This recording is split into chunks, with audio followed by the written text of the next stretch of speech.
સુરેન્દ્રનગર જિલ્લાના મોડીના દોડિયા ગામના યુવાનોએ પક્ષીઓ માટે પીવાના પાણીના કુંડા અને પક્ષી ઘર મૂકીને સેવાનું ભગીરથ કાર્ય કર્યું। દોડિયા ગામના યુવાનોએ પોતાના સ્વખર્ચે ચકલીઘર અને પાણીના કુંડા મૂકીને અનેક યુવાનો પક્ષી માટે આગળ આવે તેવા ઉદ્દેશનો સંદેશ પાઠવ્યો।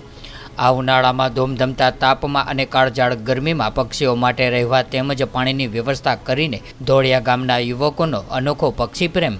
સુરેન્દ્રનગર જિલ્લામાં અને સમગ્ર ઝાલાવાડ સહિત મોડી પંથકમાં ઉનાળાની કાળઝાળ ગરમી અને ધોમધમતા તાપે સૂર્યનારાયણ પોતાનું રૌદ્ર સ્વરૂપ ધારણ કરવાનું શરૂ કરી દીધું છે। ત્યારે આ ધોમધમતા તાપમાં માણસ પણ સહન ના કરી શકે તેવા સમયે પક્ષીઓનું શું થતું હશે તેવા પક્ષી પ્રેમી વિચાર ધરાવતા મૂળી તાલુકાના ધોડિયા ગામના યુવાન મહેશભાઈ થરેસા અને પ્રવીણભાઈ થરેસાએ બંને ભાઈઓએ એક પક્ષી પ્રેમી તરીકેની અનોખી છાપ ધરાવે છે।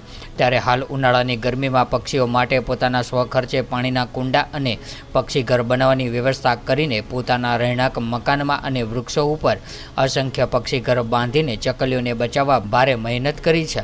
અનોખા અભિયાન સાથે પક્ષી પ્રેમ બતાવ્યો છે તેમજ પક્ષીઓને બચાવવા માટે આગળ આવ્યા છે, જે અન્ય યુવાનો પણ એક ઉદાહરણ પૂરું પાડી રહ્યા છે। અને ત્યારે તેઓના મકાન ફળિયા ચકલીઓના કલરવથી ગુંજી ઉઠ્યું હતું। ત્યારે આ યુવાન આનંદિત જોવા મળે છે।